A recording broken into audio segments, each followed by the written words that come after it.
నమస్తే. Welcome to లియా news. Jaganmohan Reddy గారు ఈరోజు రైతులను ఉద్దేశించి ఒక ట్వీట్ పెట్టారు. ఉల్లి, టొమాటో రైతులు కష్టాలు పడుతున్నారని చెప్పి వాళ్ళకి కిలో ₹2 కూడా మద్దతు ధర లభించట్లేదు. ఇదేనా ప్రభుత్వాన్ని నడిపే పద్ధతి చంద్రబాబు అంటూ ఆయన ట్వీట్‌లో ప్రస్తావించడం జరిగింది. మరి నిజంగానే రైతులన్ని కష్టాలు పడుతున్నారా? అండ్ ఆన్‌లైన్‌లో ఎక్కువ రేట్లు చూపిస్తున్నాయి కదా! మరి మీరెందుకు ఆ రేటు కొనలేకపోతున్నారు అని చెప్పి కూడా జగన్మోహన్ రెడ్డి గారు ప్రభుత్వాన్ని ప్రశ్నిస్తున్నారు. మరి నిజంగానే రైతులు రేట్లు పడిపోయి ఇబ్బందులు పడుతున్నటువంటి పరిస్థితి ఆంధ్రప్రదేశ్‌లో కనిపిస్తూ ఉందా? అసలు మరి రైతుల రాజకీయం ఎప్పటికీ ఆగే అవకాశం ఉంది? ఇలాంటి విషయాలు తెలుసుకుందాం. మనతో పాటు ఉన్నారు senior political analyst Adusumilli Srinivas గారు. నమస్కారం సార్. నమస్కారం. సార్, జగన్మోహన్ రెడ్డి గారు గత 2, 3 నెలల నుంచి చూస్తూనే ఉన్నాం. రైతుల సమస్యలపై విపరీతంగా పోరాడుతున్నారు. రైతుల కోసం మద్దతు తెలుపుతూ వాళ్ళ ధర్నాలు కూడా చేస్తున్నారు వాళ్ళు రోడ్లపైకి వచ్చి. కానీ జగన్మోహన్ రెడ్డి గారు పాల్గొనలేదు అనుకోండి. వాళ్ళ పార్టీ వాళ్ళు పాల్గొంటున్నారు, చేస్తున్నారు. కానీ అప్పుడప్పుడు ఆయన ట్వీట్లు పెడుతూ ఈ విధంగా రైతుల గోడును ఆయన ప్రస్తావిస్తూ ఉన్నారు. నిజంగానే ఆయన చెప్తున్నట్టు రైతులకు అంత ఇబ్బందులు ఉన్నాయా? మరి మీ ఉద్దేశం ఏంటి? రైతులకు ఎప్పుడూ ఇబ్బందులు ఉన్నాయండి. రైతుకి ఇబ్బంది లేని రోజు లేదు, అంతే. ఎందుకంటే జగన్మోహన్ రెడ్డి గారు పోరాడుతున్నారు. ఎవరిని గోడ చూసి అద్దంలో చూసుకుని పోరాడుతున్నారో అతనేం పోరాటం ఏం లేదండి. ఎవరి మీద చేస్తాడు పోరాటం? ఇప్పుడు ప్రభుత్వం ఏమన్నా వాళ్ళు ఇబ్బంది పెట్టేస్తే పోరాటం చేస్తాడు. ప్రకృతి పరంగా డిమాండ్ సప్లై మీద ఆధారపడినది మార్కెట్ రేటు. రైతు దురదృష్టం ఏంటంటే అతను పండించిన పంటకి అతను నిర్ణయించుకునే పరిస్థితి ఉండదు రేటు. ఒకవేళ అతను పండించిన పంటకి అతను నిర్ణయించుకున్న రేటుకి అక్కడ డిమాండ్ లేకపోతే చాలామంది ఏమంటారంటే ఒక ఫ్యాక్టరీలో ఒక ప్రోడక్ట్ తయారవుతే దానికి ఆ తయారీదారుడు ఒక నిర్ణయించుకుంటాడు రేట్ అంటారు. వాడు ఏం చేస్తాడంటే డిమాండ్ సప్లైకి తగ్గట్టుగా ప్రొడక్షన్ తయారవుద్ది. సపోజ్ 100 బాటిల్స్ కావాలనుకోండి, లేకపోతే 100 ప్యాకెట్లు కావాలనుకోండి, ఆ 100 ప్యాకెట్లు ఆర్డర్ వస్తేనే చేస్తాడు. లేదా 100 ప్యాకెట్లు అమ్మకాలు ఉంటాయి అనుకుంటేనే 100 తయారు చేసి అమ్ముతాడు, ఆ రేట్ నిర్ణయించుకుంటాడు. ఇప్పుడు 100 తయారవుతాయి అనుకుంటే 10,000 తయారు చేసేయడం అనుకోండి, ఆడేలాగా అమ్ముకోవాలి, ఉత్తినే పంచిపెట్టాలి. అప్పుడప్పుడు అలాంటివి జరిగినప్పుడే ఒకటి కొంటే ఒకటి ఫ్రీ అలాంటివి పెడతారు ఆఫర్లు. వాళ్ళు పొరపాటు చేస్తారు కదా. ఎక్కువ స్టాక్ ఉండిపోయింది అనుకోండి, ఏం చేస్తాడు? 1+1 ఆఫర్లు అలాంటివి అలాగే వస్తాయి. ఇక రైతు వారి విషయానికి వచ్చేటప్పటికి రైతుది చాలా దయనీయమైన పరిస్థితి.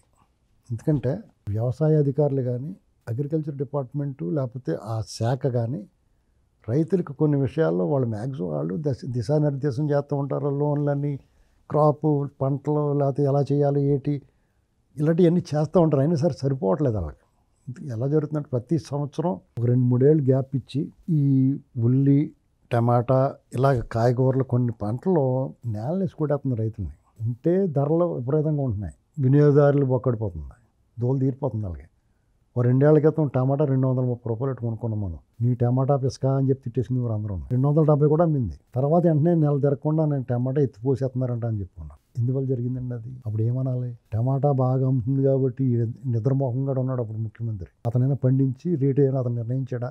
మరి 10 పైసలు కూడా అమ్మింది అప్పుడే. మరి దానికి ఎవరు బాధ్యులు? ఇది లాటరీ అయిపోయింది వ్యవసాయం. ఇది ఓవరాల్గా ఆ ముఖ్యమంత్రి, ఈ ముఖ్యమంత్రి, ఇతనుంటే అయ్యింది అతనుంటే అయ్యిందని కాదండి. ఓవరాల్గా దీన్ని ఏం చేయాలని ఆలోచించాలి. బతుకు ఒక లాటరీ అయిపోయింది, రైతు బతుకు. దాన్ని సరిదిద్ది చక్కబెట్టే మార్గం ఎవరు ఆలోచిస్తారు? కొన్ని ఉత్పత్తులు కోల్డ్ చింతపండు, పచ్చి మిరప ఇలాంటి కొన్ని కోల్డ్ స్టోరేజ్లో పెట్టుకునే అవకాశాలు వచ్చినాయి. రోజునాటు అమ్ముకుంటే ఏదో పడుతున్నారు. అయినా సరే వాళ్ళకి సరిపోట్ల ఇబ్బంది వస్తుంది. గిట్టుబాటు ధరలు అనేటువంటివి రైతుకి ఇవ్వడానికి ధాన్యం ఉందండి, ఒరే వ్రతంగా పండేస్తుంది. ఈ యూరియాలు వేసేసి పొలవమాట 20 బస్తాలు పండిది కాదు మా చిన్నప్పుడు. దాంట్లో యూరియాలు కట్ట వేసేవారు కాదు, నాణ్యమైన సరుకు అనమాట. 20 బస్తాలు పండిది ఎకరానికి. మా దాంట్లో సన్న బియ్యమే, మంచి క్వాలిటీ బియ్యం 20 బస్తాలు మేము అదే వేసుకునేవాళ్ళు. మేము తినడానికే వాడి బియ్యమే వేసుకునేవాళ్ళం. రైసు 5 ఎకరాల్లో 5-20 100-110 బస్తాలు వచ్చాయి. మా ఇంట్లోకి కొన్ని అమ్ముకున్నా, మిగతా మా ఇంట్లోకి పాలేళ్ళ కాళ్ళకి జీతాలు ఇవ్వడానికి అయ్యే ఇచ్చేవాళ్ళం.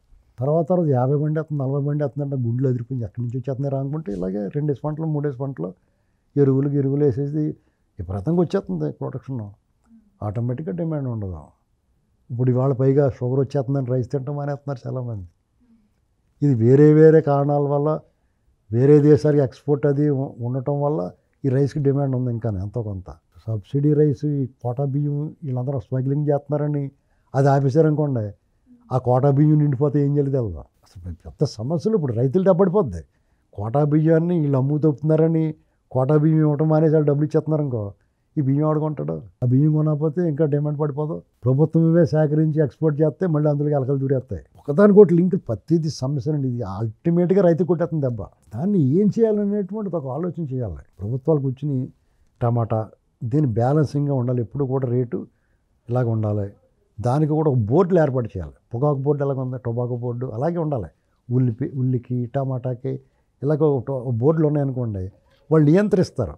నువ్వు ఇన్ని ఎకరాల్లో పండించండి, ఇన్ని ఎకరాల్లో పండితే ఇంత రేటు ఇవ్వచ్చు. పొగాకు అంతే, ఇంత కొంటాం అని చెప్తారు. అది కూడా ఆక్షన్ లెక్క ఉంటుంది. మళ్ళీ ఒక బోర్డు పెడితే దానికి ఇన్ని ఎకరాల్లో టమాటా పండిస్తున్నారు, ఇంత ఉత్పత్తి వచ్చింది, ఇంత డిమాండ్ ఉంది, మళ్ళీ ఈసారి మీరు ఇంత పండించవచ్చు, ఇలాంటి ఒక కంట్రోల్కి వస్తుంది. అది చేయాలండి ఎవరన్నా.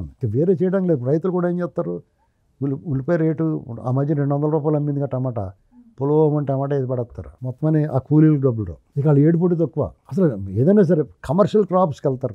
అంటే మీరన్నట్టు వాస్తవ పరిస్థితులు కొద్దో గొప్ప రైతులు ధరలేక ఇబ్బంది పడుతున్నా కూడా వీళ్ళు చేస్తున్న ప్రచారం ఏ విధంగా ఉందంటే, నిజంగానే వాళ్ళు లారీ లోడ్లతో తీసుకొచ్చి రోడ్డు మీద పోసి నిరసన తెలుపుతున్నట్టు, వేరే రాష్ట్రాల్లో ఉన్న ఫోటోలు తీసుకొచ్చి ఇక్కడ ప్రచారం చేయడం, రైతుల్లో కన్ఫ్యూజన్ క్రియేట్ వాళ్ళ ఆరోపణలన్నీ నిజమే జరుగుతాయి. ఇప్పుడు మీరు లోడ్ ఎత్తుకొస్తారు, ఉల్లిపాయ బస్తా 10 రూపాయలు కూడా రాలేదని ఏం చేస్తారు, కిరాయి డబ్బులు పొక్క. కిరాయి ఎక్కడి నుంచి కడతాం, జైలు నుంచి కట్టాలి. దాని కూడా ఊరికనే రాడు కదా. అంచేత ఇలాంటి సమస్య ఉంటుంది. అదే ఉల్లిపాయలు తవ్వినట్టు పట్టిపోవడానికి వస్తారు ఒకసారి డిమాండ్ వచ్చినప్పుడు. మీకు రెండు ఉంటాయండి, అప్ అండ్ డౌన్స్ ఖచ్చితంగా ఉంటాయి. మనం ఏం చేస్తామంటే రైతుకి ఇప్పుడు సపోజ్ బాగా రేట్లు అమ్మినాయి అనుకోండి, ఏడుస్తాం రైతుల మీద. మన వినియోగదారులు సాగుగా వచ్చినప్పుడు ఇప్పుడు 10 కేజీలు ఎక్కువ కొనన్నా న్యాయం చేద్దాం అనుకో. ఇక దొరకవరా బాబు అంటే యూరియా బత్తాలు దొరకమంటే 5 కావాలి 6 కావాలంటాం. ఉల్లిపాయలు రేపటి నుంచి బంద్ చేస్తున్నారంటాను అనుకో, 10 కేజీలు ఎక్స్ట్రా పట్టిపోతాం. పక్కన లైన్లో ఉన్నవాడికి ఆడికి అంతకుండా మనమే పట్టిపోతాం మొత్తం అన్ని. పెట్రోల్ రేపటి నుంచి 2 రోజులు సెలవు అన్నాం అనుకో, ఇవాళ మామూలుగా బండి నిండా పోయించేసుకుని 2 డబ్బాలు కూడా పట్టుకెళ్ళి పోయించుకుంటాం. ఏంటండి దీనివల్ల కృత్రిమ కొరత ఏర్పడుద్ది. అది రేట్లు హైప్ ఉండొచ్చు. అప్పుడు లేదండి బయట పారిపోసేస్తున్నారు అన్నాం అనుకో, టమాటా కూర వండుకుందామని అన్నదానికి ఇంట్లో వద్దులే అంటాం మనం. నిజంగానే మానసికంగా అదో రకమైన మెంటాలిటీ వచ్చేస్తుంది మనుషులకి. దొరకదంటే తినాలనిపించద్ది, దొరకదంటే అంత దూరం వెళ్ళిపోయి తెచ్చేసుకోవాలనిపించద్ది. రోడ్డు పారిపోసేస్తున్నారంటే నీకు అవసరం ఉండి కూడా టమాటా పప్పు కూడా వండుకో నువ్వు ఇంట్లో. సపోజ్ టమాటా రేట్లు తగ్గిపోయినాయి, రైతులకైనా మేలు చేద్దాం, టమాటాకి కృత్రిమంగా డిమాండ్ కూడా సృష్టించవచ్చు. ఎవరికాడు ఇప్పుడు ఇన్ని మాటలు మాట్లాడు రైతులు బాబోయని బాధపడి వాళ్ళు అందరూ టమాటా రేటు తగ్గిపోయిందంటే నువ్వు కేజీ కొనివాడు 4 కేజీలు కొని నీ సొమ్మేం పోయింది, సౌగ్గానే ఉన్నాయి కదా. అప్పుడు ఆటోమేటిక్గా డిమాండ్ వస్తుంది కదా. ఆ పని చెయ్యం, కూర్చొని చెప్తాం. అంటే ప్రభుత్వ వైఫల్యం వల్లే ప్రభుత్వ వైఫల్యం ఏంటండి, ప్రతి ఒక్కడి వైఫల్యం ఇది. రైతు పేరు చెప్తే రైతు విషయంలో ప్రతి ఒక్కడి వైఫల్యమే. నువ్వు షాపింగ్ మాల్కి వెళ్తావో లేకపోతే విజేతాలో లేకపోతే ఇలాంటి స్టోర్స్కి వెళ్తావు, నువ్వు ప్రొవిజన్ స్టోర్కి మూసుకుని నిలబడి లైన్లో నిలబడి ఏరుకుని తెచ్చుకుని ఆడి దగ్గర లైన్లో నిలబడి ఆడు ఇష్టమైనట్టు కొడితే కనీసం చూసుకోకుండా డబ్బులు కట్టేసి పోతావు. నువ్వు కిరాణా కొట్టుకి ఎందుకు వెళ్ళావు, నేను పేరెట్టి పలకరిస్తాడు, నీ దగ్గర డబ్బులు అయితే అరువిస్తాడు, అవసరమైతే నీకు ఇంటికి తెచ్చిస్తాడు, ఏమైనా ఇది బాగోలేదంటే అన్నీ మార్చిస్తాడు. అందుకని కిరాణా కొట్లు కౌంటర్ కొట్లకి ఎందుకు వెళ్తలేదు మీరు, ఆన్లైన్లో చెప్పేసుకుంటున్నారు. ఆ కాయ ఎలాగుందో తెలదు, వచ్చిన తర్వాత మూసుకుని తింటున్నారు. మళ్ళీ కూడా మార్పు ఉండాలి. మేము నీతి కౌరులు చెప్పి రైతు బాబు అని మాట్లాడేవాళ్ళు ఎంతమంది ఆన్లైన్ బుకింగ్లు మానేసి కిరాణా కొట్టు దగ్గరికి వెళ్ళి ఎందుకు తెచ్చుకోవట్లేదు మీరు, మెట్రోకి వెళ్ళి తెచ్చుకుంటారు. ఈ దేశంలో నీ సర్వస్వతంత్ర సర్వసత్తాక భారతదేశంలో మెట్రో పెట్టి లోపల రేట్ ఆఫ్ అడ్మిషన్ రిజర్వ్డ్ అన్న వాడి దగ్గర ఎందుకెళ్ళుకుంటున్నావు. అంటే మానేసి వాడు వ్యాపారం పడిపోయి అందరినీ అలవ్ చేస్తున్నాడు. అయితే నువ్వు లోపల రావాలంటే రేట్ ఆఫ్ అడ్మిషన్ రిజర్వ్డ్ అందులో కార్డు ఉండాలా, అక్కడికి వెళ్ళాలంటే లోపలికి. నీ దేశంలో నీకు లోపలికి వెళ్ళడానికి రేట్ ఆఫ్ అడ్మిషన్ రిజర్వ్డా, అక్కడ వ్యాపారం చేస్తానే, నీతో వ్యాపారం చేస్తా. ఇవన్నీ ఎందుకు నీకు?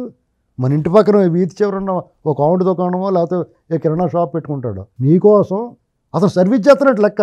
అతని వ్యాపారం అతను బతకడం కానీ నువ్వు అనుకోకూడదు, నీకు సర్వీస్ చేస్తున్నాడు అనుకోవాలా. ఒక మారుమూల కాలనీ ఉంటుంది, అక్కడ ఒక ఐస్ క్రీమ్ షాప్ పెడతాడు ఆవిడ, నీకు ఐస్ క్రీమ్ ఇంటికి పట్టుకెళ్ళాలని ఉంటుంది. నువ్వు అమీర్పేటలో కొనుక్కుని ఇంటికి వెళ్ళేటికి నీరు అయిపోయి ఉంటుంది. అదే నీ ఇంటి మూలవాడి దగ్గర కొనుక్కుంటే ఆ గట్టి రాయిలాగా ఉన్నది పట్టుకెళ్ళి నీ పిల్లలు పెట్టుకోగలుగుతావు. నువ్వు ఎందుకు ఎంకరేజ్ చేయవు ఎవరినన్నా. మళ్ళీ ప్రభుత్వాలు ఏమీ చెయ్యవు. నేను చేయొద్దని చెప్తాను ప్రభుత్వాలు. నీ బాధ్యత ఏమైంది, ఎంత పండించాలో ఎంతో మనకు ఒక అవగాహన ఉండాలి కదా. రైతు దయనీయమైన పరిస్థితి నుంచి రైతే కాపాడుకోగలడు. ఈ ప్రభుత్వాలు ఏం చేస్తాయండి, మినిమం సపోర్ట్ ప్రైస్ అంటారు, అంటే ప్రత్యామ్నాయ పంటల వైపు వెళ్ళాలి. అలాగంటే దాన్ని అన్నాడు చంద్రబాబు అంటారు. జగన్మోహన్ రెడ్డి ఏం ఉద్ధరించాడని సిగ్గు లేకుండా మాట్లాడతాడు. మాట్లాడకూడదు. అతను మాట్లాడితే అతను ఒకటి అంటూ ఉంది అంటారు, నువ్వేం చేసావురా అని. ఇప్పుడు రైతు విషయంలో ప్రజలు సహకరించాలి. నువ్వు పూలు పళ్ళు కాయగూరలు కొన్నప్పుడు నువ్వు ఒట్టే ఇప్పుడు ఎప్పుడు బేరమండని అది ఎంత చెప్తే అంత కొనుక్కో. నీదేం పోయింది, పోతాయి నీ ఆస్తులైనా పోతాయా. ఇప్పుడు కేజీ కూరగాయలు కొంటామండి, వాడు 20 రూపాయలు చెప్పాడు అనుకో, 15కి 10కి అని పిసికి బెండకాయలన్నీ ఒలిచేసి అని వేపించి తినేస్తారు కదా. నేను నా జీవితంలో పూలు పళ్ళు కాయగూరలు ఎప్పుడు బేరమన్నాండి. కళ్ళు మూసుకుని కొనుక్కుంటాను వాడి దగ్గర. వాడు ఎవడన్నా కానీ అల్టిమేట్గా రైతుది కదా, అది రైతు పండించింది కదా. మనంతటా మనం చేయాలి కదండి. అది మన వంతు పాత్ర మనం వహించాలి కదా. జగన్మోహన్ రెడ్డి చేయలేదు, చంద్రబాబు చేయలేదు, వాళ్ళు చేయరు. ఏం బిక్తావు, నువ్వు ఓట్లేసి నీ పని అయిపోయింది. చేయరు వాళ్ళు. ఎందుకు చేయాలి? నువ్వేం చేస్తున్నావు? నువ్వు చేయగలిగింది నువ్వు చేస్తున్నావా? చంద్రబాబు నాయుడు వాళ్ళు చేయగలిగింది చేస్తున్నారు. వాళ్ళు అధికారం ఉందో వాళ్ళు ఎంత ఉందో అని చేస్తున్నారు. అధికారం ఉండి కూడా చేయకుండా ఇంట్లో పడుకున్నాడు జగన్మోహన్ రెడ్డి. వాళ్ళు ఉన్న చెట్టుకి రాళ్ళు పడినట్టు చంద్రబాబు చేస్తుంటే ఇంకా దొబ్బుతున్నారు. నీ చేతిలో ఉన్నది నువ్వు చేయట్లేదు కదా. ఎవడన్నా 100 పిసుకుడు బేరాలు పెడతారు వాళ్ళకి. ఆ కాయలన్నీ పిసికేసి పెట్టేస్తారు అక్కడ. మామిడికాయలు వాళ్ళు చూసుకోవచ్చు కదా. పిసికి ఆ మొత్తం ఎందుకు పని రాకుండా పోతాయి. కాబట్టి మన బాధ్యత మనం మర్చిపోకూడదు. రైతుని ప్రభుత్వాలు ఏమీ ఆదుకోలేవు. రైతులే వాళ్ళ విధానాలు మార్చుకోవాలి. ఎందుకంటే ప్రత్యామ్నాయ పంటలు ఉంటాయి, అందులో లాభదాయకమైన పంటలు ఎలా ఉన్నాయి వ్యవసాయ అధికారులు దగ్గర పుచ్చుని చేసుకోవాలి. గుడ్డ చేయలేకపోతే అందరూ వేసారు కాదు, ఇదే చేద్దామని ఆ చేదస్తం వాళ్ళు కూడా నష్టపోతున్నారు. అలాగే ఆర్గానిక్ వైపు కూడా దృష్టి మళ్ళితే ఆర్గానిక్ వైపు వెళ్ళిపోయి రైతులందరూ కూడా ఆర్గానిక్కే పండించి బస్తా 600 100 రూపాయల మీద 600 అంటే చచ్చినట్టు కొనుక్కుంటారు. ఇప్పుడు మా ప్రతి కూడా ఏం చేస్తున్నాడు, ఆర్గానిక్ అలా ఆర్గానిక్ కాకుండా ఆర్గానిక్ అని బోర్డు పెట్టి దుబ్బేస్తున్నారు. డబ్బులు మోసం చేసి వాళ్ళు ఎక్కువైపోయారు. రైతులు ఎరువులు కొనటం అనేది ఏం చేస్తారండి, పశువులు పెంట అది వేసుకోవచ్చు. వాళ్ళు తక్కువ పండితే పండుద్ది కొన్నాళ్ళు. నువ్వు రేటు ఎక్కువ చచ్చినట్టు కొంటారు. ఎవరి కోసం కొంటాడండి? ఇప్పుడు మీకు ప్రభుత్వం చేయాలంటే ఈ నిషేధత అనారోగ్యం పాలు చేసి పదార్థాలు ఉన్నాయి, కొన్ని నిషేధించాలి. బ్యాన్ పెట్టేది వాటి మీద. ఆరోగ్యానికి హానికరమైన కొన్ని ఉత్పత్తులు ఉంటున్నాయి. ఇప్పుడు మొన్న చూసాను కిండ్రజాయని, దాని మీద తింటే మూత ఆచిపోయిందంటే కుర్రోడికి ఎవరికో. అది ఎంత ప్రమాదం. అలాంటివి వదలకూడదు. మా మనవడు కూడా దొబ్బు తినేస్తాడు. నన్ను అది కొనిపెట్టమని భయం ఇచ్చింది. అది చూసిన తర్వాత అక్కడికి వెళ్ళింది. వాడు మాటలు రాకపోతే సరే జాయ్ అంటే వాళ్ళు కూడా 10 మంది ఇచ్చేస్తారు ఇలాగ. ఏంటండి ఇప్పుడు అది నేను చూసిన తర్వాత భయం ఇచ్చింది నాకు. ఓటి బాబు అని తినకూడదురా బాబు అని. లేనిపోయిన రోగాలు కొని తెచ్చుకుంటామే కదా. నేను అందాక పళ్ళు అయితే తినమా, అట్టుపళ్ళు అయితే తినరా బాబు అని చెప్తే తినరా. వాళ్ళకి ఇవే కావాలి. ఏమైనా సరే మన బాధ్యత మనం నిర్వర్తించాలండి. ఫస్ట్ పాయింట్ ఒకటి గుర్తుపెట్టుకోండి, ఎవడకాడు రైతుకు సంబంధించి భూమి నుంచి రైతు పండించిన పంట ఆడు ఎవడన్నా అమ్మనే. నీకు ఆడ బ్రోకర్ అమ్ముతున్నాడా, వెంటర్ అమ్ముతున్నాడా, ఎవడన్నా అమ్మనేవండి. బేరం ఆడొద్దు. రూపాయి అంటే రూపాయికి, 100 రూపాయలు అంటే 100 రూపాయలు కొనండి. నువ్వు చేసి మేలు అదే. అప్పుడు ఆటోమేటిక్గా కొన్నాళ్ళకి రైతుకి డిమాండ్ వస్తుంది వస్తువుకి. నీకు 100 రూపాయలకి అమ్ముడవుతుందనుకో, ఆడు పరిగెత్తుకెళ్ళి మళ్ళీ కొనడానికి వెళ్తాడు. డిమాండ్ అక్కడ సరుకులు అయితే రూపాయి ఎక్కువ పెరుగుతుంది. ఆటోమేటిక్గా రైతుకి చేరుతుంది. ప్రభుత్వాలు చేయలేదు, ప్రభుత్వాలు చచ్చిన చేయవు. ఎక్స్పెక్ట్ కూడా చేయకండి. నువ్వు 100 రూపాయలు అడిగితే రూపాయి చేయగలుగుతారు. వాళ్ళ వల్ల అంతే. వాళ్ళు ఎంతసేపు ఫ్రీ బీల్కి అలవాటు అయిపోయి మనం తీసుకుంటాం. అలవాటు పడిపోయిన తర్వాత దాన్ని అలాగే ఉంటుంది. నా పెన్షన్లు అవి వద్దండి, రైతుకి ఇచ్చేయండి అని అనమని ఏమన్నాను 10 మందిని. మాకు వద్దండి అయ్యింది, మాకు సిలిండర్లు గట్ట ఫ్రీ వద్దు, బస్సు ఫ్రీ వద్దు, మాకు రైతులకి ఇచ్చేయండి పోపమానండి అనమని ఏమన్నాను. ఎందుకంటారు, జగన్మోహన్ రెడ్డి దుబ్బేసిన డబ్బులు ఉన్నాయి కదా, కొన్ని ఇందులో సగం ఇచ్చేస్తారండి అనమానండి. అవి దుబ్బేయాలి. అలాగా ఎక్కడి నుంచి వస్తాయి? ఎవడని చెప్పు తీసుకోవడాలు ఎవడన్నా ఇలాంటి డిమాండ్లు చేస్తున్నాయి. నువ్వు చేసే పని నువ్వు చేయకుండా అది ఎవడో చేయాలి. నేను ఎత్తి మీద మా చంద్రబాబు నువ్వే తుడిచి అన్నట్టు ఉంటుంది. వెళ్తాడు ఎవరు అంటే పిచ్చిక్కిపోతూ ఉంటుంది. నాకు ఇలాంటి మాటలు అంటుంటేనే. ఇక్కడ చంద్రబాబు గారా లేకపోతే రేవంత్ రెడ్డి గారా జగన్ రెడ్డి అని కాదండి.